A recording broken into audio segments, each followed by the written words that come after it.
Oke, cek. Menyuntik apa Om Jocelyn? Nah, di waktu pelajaran ya. Itu perbuatan baik atau tidak Jocelyn?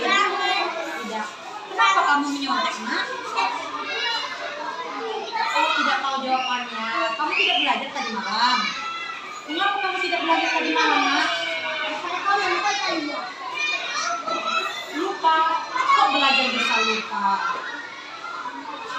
Wah, ini tidak baik, Nak ya. Jangan lengket terus ya. Gunakan waktu belajar dengan sungguh-sungguh. Dan Miss mau tanya, kita ada keyakinan kelas, Mas? Yes. Oke, coba kamu sebutkan dulu apa keyakinan kelas kita.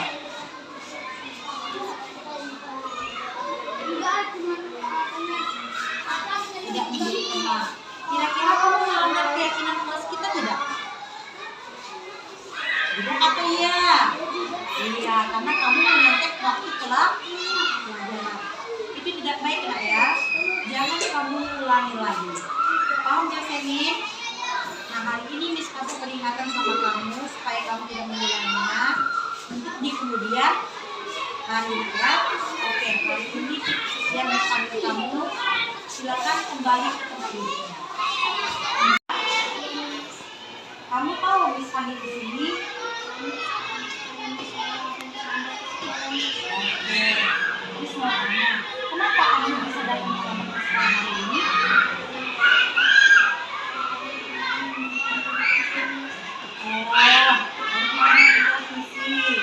Jadi barunya kesiangan.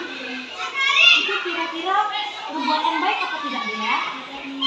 Tidak. Kita tahu dia masih ingat tidak tentang keyakinan kelas. Apa keyakinan kelas di kelas kita ini? Miss sudah bicarakan sama anak-anak Miss semua yang ada di kelas 3C. Tidak. Oke, terus mengerjakan, terus tidak ingat. Oke, nah dia kira-kira itu melanggar apa tidak? Apa alasan dia melanggar? Oke, nah hari ini Miss panggil dia ke sini supaya dia ada perubahannya dia ya. Jangan diulangi lagi, Nak ya. Jadilah anak yang tepat waktu dan menghargai guru. Oke? Jangan diulangi lagi deh ya. Oke, terima kasih deh ya. Silakan kembali lagi, Nak. Baik, kita akan berdoa terlebih dahulu. Untuk doa kita minta Miss Dewi bikin doa.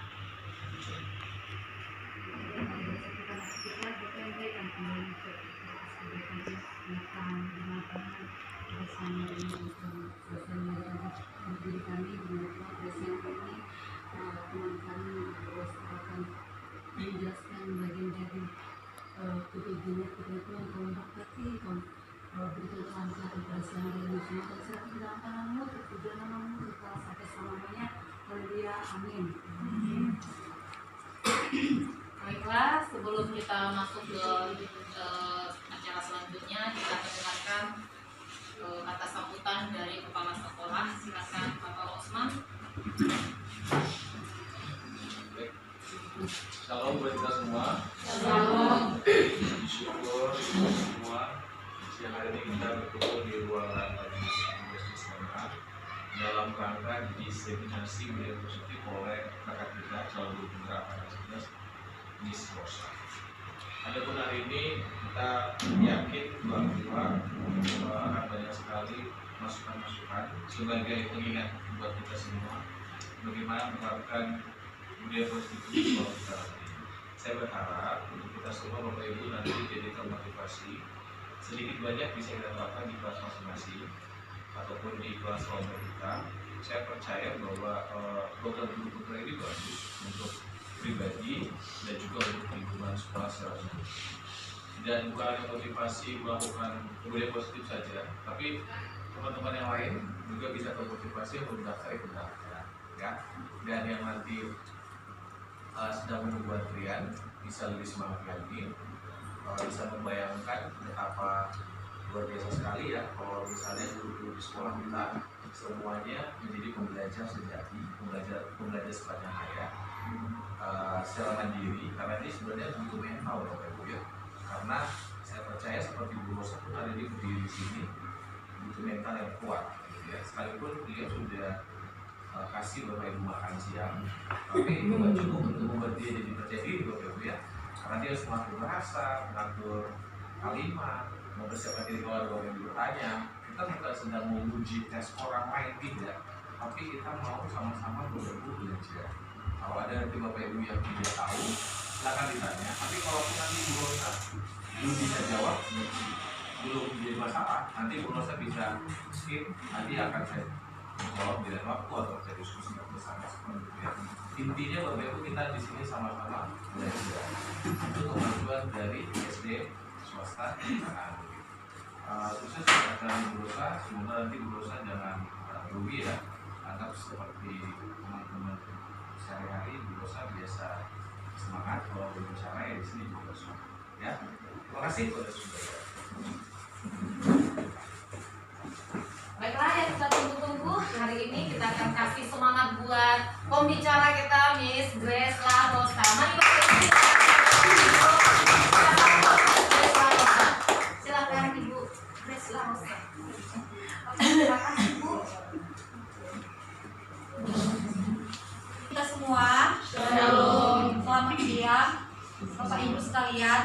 Di sini saya ingin menampilkan atau presentasi aksi nyata modul 1.4 diseminasi budaya positif yang telah saya rancang. Bapak Ibu, perkenalkan, ini adalah ibu fasilitator saya, Ibu Halida MPD, dan pengajar praktik saya Ibu Anita Sri Komalasari SPD. Mereka berdua lah yang membantu saya selama saya mengikuti CGP tersebut. Nah, yang berikutnya, dukungan yang dibutuhkan. Saat saya melakukan budaya positif, saya memerlukan dukungan dari Bapak Kepala Sekolah, rekan guru, serta murid agar tindakan yang telah ingin saya susun dapat dilakukan dengan lancar dan sukses. Dan berikutnya, sarana prasarana untuk menumbuhkan budaya positif. Dan yang terakhir, dukungan dari wali murid sangat diperlukan dalam menerapkan budaya positif untuk di rumah, yaitu untuk siswa sekalian. Ini Bapak Ibu, ini adalah Bapak Ki Hajar Dewantara. Beliau membuat tujuan pendidikan. Sebenarnya dia punya harapan. Harapan itu supaya dia diperhatikan oleh guru tersebut. Jadi dia berbuat masalah. Contohnya, dia berbuat aktif, dia menjahili teman supaya ditegur. Biar disayang sama gurunya. Itu adalah guru sebagai manajer. Ini Bapak Ibu. Posisi kita sebagai akibat. Guru sebagai penghukum, murid tidak peduli dengan guru atau tugas di sekolahnya. Ini jangan sampai terjadi. Murid merasa murid itu bodoh atau nakal. Guru merasa murid itu bodoh atau nakal. Akibat merasa guru adalah teman yang bisa memaklumi kesalahan. Berikutnya, sebagai guru pengontrol, murid mempertanyakan konsekuensi perbuatannya. Guru sebagai manajer, akibat apa yang bisa saya lakukan untuk memperbaikinya? Pola perilaku. Guru sebagai penghukum, perilaku melanggar yang berulang sebagai bentuk perlawanan.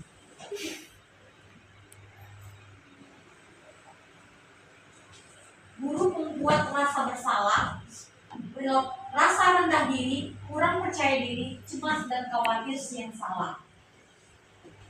Guru sebagai teman menjadi lebih tergantung atau cenderung menunggu. Jadi siswa itu akan tergantung atau cenderung menunggu. Guru sebagai pengontrol orientasi pada ganjaran dan hadiah. Kalau guru sebagai manajer pola perilakunya disiplin dari dalam diri sendiri. Motivasi yang berkembang, yang terakhir, guru sebagai penghukum adalah motivasi ekstrinsik.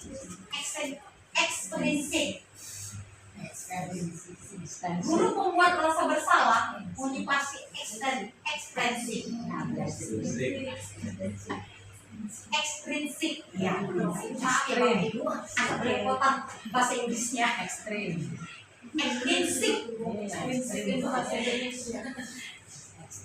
Kalau guru sebagai teman, motivasi yang berkembang adalah motivasi ekstrinsik. Sama sampai guru sebagai manajer, yaitu motivasi.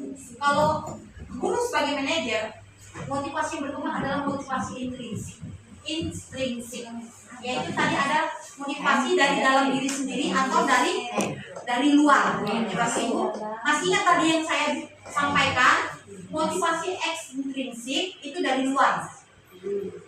Kalau intrinsik itu dari dalam diri sendiri.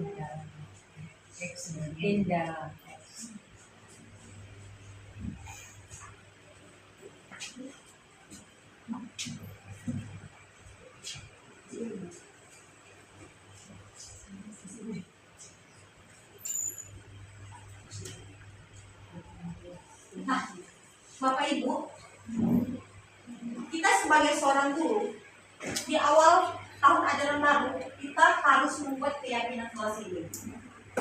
Keyakinan kelas yang dibuat hendaknya benar-benar bersumber dari kebutuhan siswa dalam membentuk budaya positif.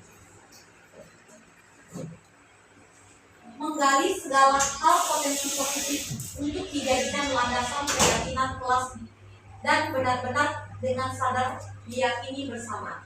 Kalimat yang digunakan juga berupa kalimat universal dan positif yang bisa mudah oleh para siswa, mudah dimengerti oleh para siswa. Tujuan dan penerapan keyakinan kelas yaitu antara lain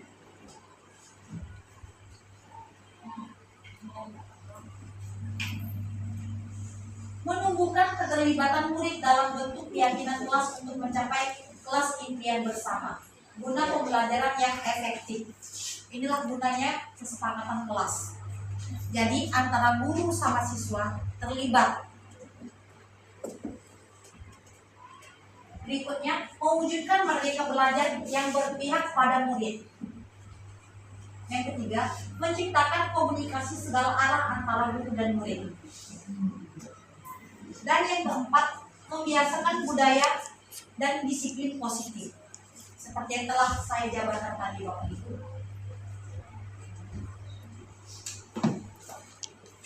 Nah, ini saya ada kesepakatan kelas 3C, yaitu ini kemarin memang sudah saya musyawarahkan sama siswa waktu masuk tahun ajaran baru. Yaitu yang pertama, masuk kelas tepat waktu. Di kesepakatan kelas yang kita buat itu Bapak Ibu, kita harus menggunakan kata-kata positif. Tidak boleh ada kata tidak boleh atau dilarang atau jangan. Jadi kita membiasakan kepada anak itu menggunakan kata positif, yaitu masuk kelas tepat waktu, mendengarkan penjelasan guru, menjaga kelas tetap bersih dan rapi, bicara yang sopan dan baik. Yang kelima, saling membantu. Dan yang keenam, mengingatkan teman jika melakukan kesalahan. Jadi ini adalah kesepakatan kelas yang ada di kelas saya Bapak Ibu.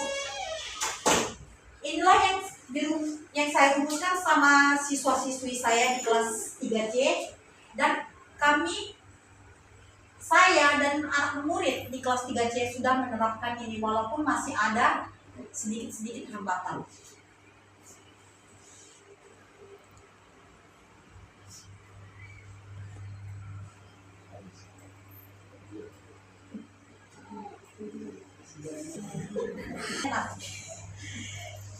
Nah, seorang guru harus membuat segitiga restitusi. Apa itu segitiga restitusi? Yaitu sebuah strategi yang dapat dilakukan sebagai proses menciptakan kondisi yang menuntun murid untuk memperbaiki kesalahan-kesalahan yang mereka lakukan. Dengan menerapkan segitiga restitusi, murid diharapkan bisa kembali ke kelompok mereka dan telah memiliki karakter yang kuat dan memperbaikinya dari perkataan. Kalau guru sebagai penghukum biasanya dia akan berkata seperti ini. Kalau kamu melakukan kesalahan, Bapak akan hukum kamu. Itu melalui perkataan kepada siswa. Kalau guru sebagai pembuat rasa bersalah, kita akan berkata kepada siswa tersebut, Bapak atau Ibu kecewa sama kamu. Kalau orang tuamu tahu bagaimana selanjutnya kamu bertindak. Itu adalah sebagai pembuat rasa bersalah. Jadi seolah-olah kita membuat siswa kita itu merasa bersalah dengan kesalahan yang dia lakukan. Jika kita sebagai guru, sebagai posisi kontrol, sebagai teman, kita akan melakukan, sebenarnya dia punya harapan. Harapan itu supaya dia diperhatikan oleh guru tersebut. Jadi dia berbuat masalah. Contohnya, dia berbuat aktif, dia menjahili teman supaya ditegur, biar disayang sama gurunya.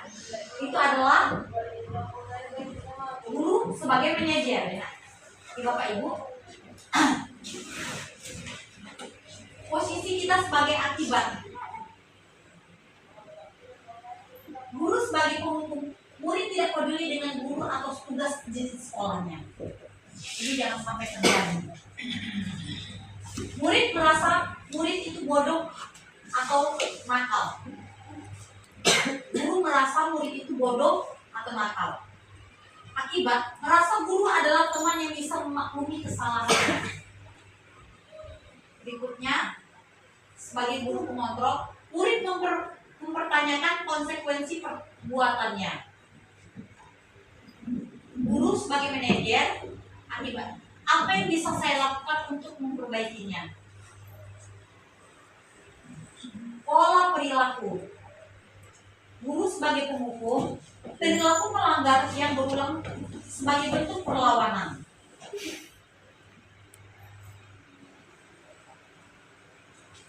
Guru membuat rasa bersalah, rasa rendah diri, kurang percaya diri, cemas dan khawatir yang salah. Guru sebagai teman menjadi lebih tergantung atau cenderung menunggu. Jadi siswa itu akan tergantung atau cenderung menunggu. Guru sebagai pengontrol orientasi pada ganjaran dan hadiah. Kalau guru sebagai manajer, pola perilakunya disiplin dari dalam diri sendiri. Motivasi yang berkembang. Yang terakhir, guru sebagai penghukum adalah motivasi ekstrinsik. Guru membuat rasa bersalah, motivasi ekstrinsik. Ya, maaf ya Bapak Ibu, agak belepotan bahasa Inggrisnya. Ekstrinsik itu bahasa Indonesia. Kalau guru sebagai teman, motivasi yang berkembang adalah motivasi ekstrinsik. Sama sampai guru sebagai manajer, yaitu motivasi. Kalau guru sebagai manajer, motivasi yang berkembang adalah motivasi intrinsik. Yaitu tadi ada motivasi dari dalam diri sendiri atau dari luar. Bapak Ibu, masih ingat tadi yang saya sampaikan? Motivasi ekstrinsik itu dari luar. Kalau intrinsik itu dari dalam diri sendiri.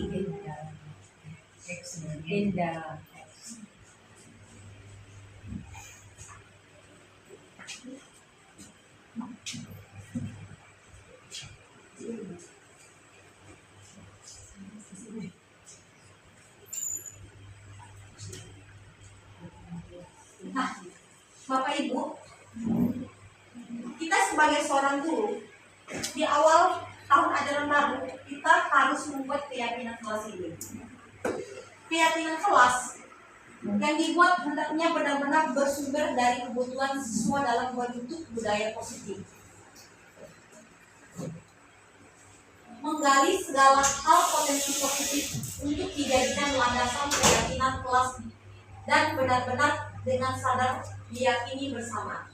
Kalimat yang digunakan juga berupa kalimat universal dan positif yang bisa mudah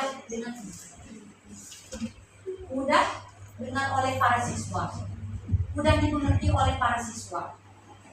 Tujuan dan penerapan keyakinan kelas yaitu antara lain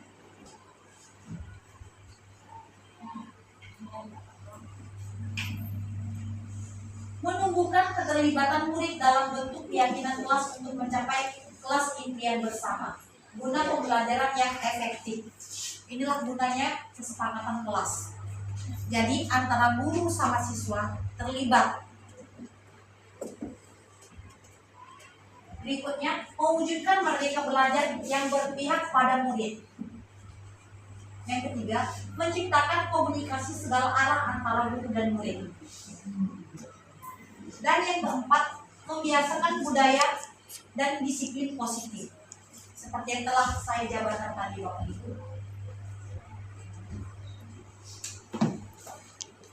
Nah, ini saya ada kesepakatan kelas 3C, yaitu ini kemarin memang sudah saya musyawarahkan sama siswa waktu masuk tahun ajaran baru.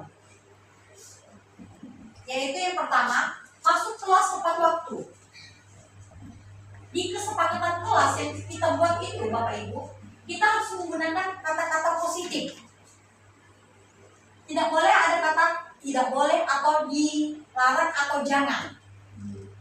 Jadi kita membiasakan kepada anak itu menggunakan kata positif, yaitu masuk kelas tepat waktu, mendengarkan penjelasan guru, menjaga kelas tetap bersih dan rapi, bicara yang sopan dan baik. Yang kelima, saling membantu. Dan yang keenam, mengingatkan teman jika melakukan kesalahan. Jadi ini adalah kesepakatan kelas yang ada di kelas saya waktu itu. Inilah yang saya rumuskan sama siswa-siswi saya di kelas 3C. Dan saya dan anak murid di kelas 3C sudah menerapkan ini walaupun masih ada sedikit-sedikit hambatan.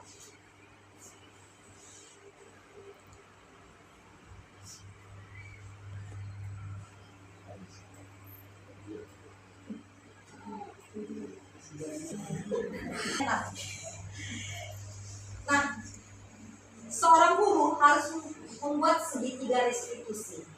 Apa itu segitiga restitusi? Yaitu sebuah strategi yang dapat dilakukan sebagai proses menciptakan kondisi yang menuntun murid untuk memperbaiki kesalahan-kesalahan yang mereka lakukan. Dengan menerapkan segitiga restitusi, murid diharapkan bisa kembali ke kelompok mereka dan telah memiliki karakter yang kuat dan memperbaiki. Jadi kesimpulan hari ini yaitu yang pertama, guru harus membuat kesepakatan belajar dengan siswa saat tahun ajaran baru. Di kesepakatan tersebut, guru dan siswa saling merangkum apa saja yang perlu disepakati dalam kelas tersebut selama 1 tahun. Dan yang kedua, guru harus melakukan segitiga restitusi agar dapat melihat bagaimana anak itu, apa solusi yang akan kita lakukan kepada anak jika anak itu melakukan kesalahan.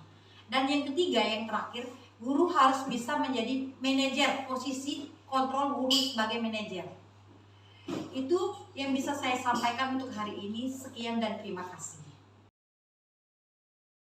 Dan menggerakkan. Terima kasih. Boleh bertanya ya. Baiklah, kami memberikan kesempatan buat Bapak Ibu yang mau bertanya. Silakan. 3 pertanyaan. Yang ya, silakan Bapak Ibu yang mau bertanya. Silakan diri. Perkenalan diri kan? Oke. Baik. Baik Bapak dan Ibu, saya memperkenalkan diri terlebih dahulu. Nama saya Yunus Teti, guru kelas 1 SD dan memegang guru bidang studi bahasa Inggris. Tadi saya tertarik dengan materi Ibu Rosa tentang Dan tadi situ dikatakan bahwa tidak boleh menghukum. Saya mau berbagi pengalaman tentang anak. Ketepatan kemarin saya mengajar bidang studi di kelas 4 AB, kelas 4A, B, dan C. Di situ saya sudah berusaha untuk saya berusaha untuk menjadi teman menjadi teman bagaimana. Nah, kemarin itu ada beberapa kali saya temukan ketika anak tidak mengerjakan tugas, memang saya tidak kasih punishment, hukuman. Nah, tapi lebih sering saya hanya memberikan nilai tidak akan bisa ditambahin ketika ada ulangan atau bagaimana. Tapi kemarin itu memang itu jadi seperti hukuman massal sebagai kelas 4 karena terkhusus untuk kelas ada beberapa kelas 4A dan 4B, mereka jadinya kalau tidak kita kasih ketegasan. Jadi kemarin itu di 4A itu hampir setengah kelas itu anak-anaknya tidak mengerjakan tugas. Saya kasih tindakan suruh membawa papan bendera itu di hari pertama pada 4A. Di 4B seperti itu juga banyak juga. Dan itu juga terjadi, ada setengah juga. Dan besoknya di 4C, mungkin 4C sudah melihat ya, ternyata tegas juga ada hukuman. Jadi di 4C itu cuma satu orang yang mengerjakan tugas. Lalu anak 4C bilang, Miss, kenapa dia tidak dihukum seperti kawan-teman yang lain? Nah, kita tanya apa alasannya. Ternyata dia kemarin itu sakit. Nah, saya mau tanyakan ke dalam Miss Rosa, apakah efektif juga kan? Enggak, oh ya ini kasih sangganya. Kan efektif juga kalau kita kasih hukuman supaya anak-anak lain juga tidak terikut dengan seperti itu. Seperti itu. Coba kalau apa Bu, kalau misalnya terima kasih. Yang saya dapat ya, ilmu yang saya peroleh selama. Terima kasih. Terima kasih Miss Kety. Pertanyaan kedua. Pertanyaan kedua, nah dari saya. Iya, dari saya ya. Perkenalkan saya Misi. Ini tentang segitiga restitusi. Ini boleh disanggah apa tidak? Apakah anak-anak itu perlu diberikan ketegasan dengan memberikan sanksi atau hukuman ketika anak-anak tidak mengerjakan PR? Terus sebaiknya apakah memang lebih baik seperti itu atau tidak? Itu sebenarnya tujuan pertanyaannya Bu ya. Karena selama ini anak-anak dengan tidak diberikan sanksi atau hukuman yang tegas, itu anak-anak jadi anggap sepele dengan pekerjaan rumah yang diberikan, dengan tugas yang diberikan. Ibu langsung jawab. Saya apa? Kalau ilmu yang sudah saya dapat masih sedikit ya Bapak Ibu. Kalau menurut saya itu bukan hukuman sebenarnya Bu, tapi sebagai sanksi. Sanksi dan hukuman itu berbeda. Sanksi itu membuat anak itu tidak kekerasan. Kalau hukuman itu kekerasan. Kalau menurut saya hukuman itu kekerasan. Tetapi Ibu tadi menjemur ya, menjemur atau menyuruh anak itu hormat bendera. Itu adalah kalau menurut saya itu adalah sebagai hukuman. Aturannya Ibu membuatnya sanksi kepada anak. Kalau kamu seperti yang Ibu sampaikan tadi, kalau kamu melakukan kesalahannya lagi, kamu tidak mendapatkan nilai. Itu sanksinya. Sebelumnya sudah melakukan itu Bu. Sebelumnya sudah melakukan itu, tapi karena semakin banyak, jadinya kayak massal dianya. Jadi sampai setengah kelas itu jadi tidak mengerjakan tugas. Nah, tapi sudah berulang itu terjadi 4A, 4C, 4A, 4B. Nah, besoknya pas masuk ke kelas 4C, karena teman-temannya sudah melihat mereka dijemur, jadi memang sudah berkurang. Tidak lagi cuma satu orang yang di 4C itu tidak lagi. Mereka sudah mengerjakan tugas. Dan satu itu ternyata bukan tidak sekolah mengerjakan, tidak mengerjakan tugas. Itu bagaimana? Boleh disanggah itu tadi sebenarnya. Kalau menurut saya yang Ibu sudah terapkan itu karena cuma satu orang ya Bu ya, yang kelas 3, 4A, 4B melakukan kesalahan mereka kan. Ibu kasih hukuman. Iya. Hukumannya berbentuk kekerasan. Berjemur. Dijemur itu kekerasan fisik juga kepada siswa. Oke. Sebenarnya itu kita tidak boleh melakukannya. Tidak boleh. Kalau menurut saya. Tetapi karena ada hal positif yang dilihat dari anak yang kelas sebelahnya lagi, itu menjadi contoh bagi mereka. Jadi ada jadi sebenarnya itu tidak boleh dilakukan, tapi karena ada hal positif yang bisa diambil dari hal tersebut, Ibu lakukan. Jadi tidak apa-apa. Kalau menurut saya. Gimana Pak Kety? fleksibel berarti. Sebenarnya intinya kembali ke kesepakatan kelas. Sebenarnya kembali ke kesepakatan kelas. Sudah ya, yang selesai. Datang menambah Ibu Celia. Izin menambah Ibu. Oke, silakan. Apa namanya? Kalau kesepakatan kelas itu jangan kita terfokus di awal tahun ajaran baru, tidak. Bukan hanya untuk wali kelas, bukan untuk peraturan kelas, tapi untuk per bidang studi mata pelajaran. Jadi ketika jumpa sama anak, contoh mata pelajaran bahasa Indonesia, kita langsung buat kesepakatan di awal. Kalau kamu nggak ngerjakan PR, oke, apa konsekuensinya? Jadi beda konsekuensi, beda hukuman. Kalau hukuman itu sepihak, kita yang memberi hukuman, dan itu menyakiti anak, merugikan anak.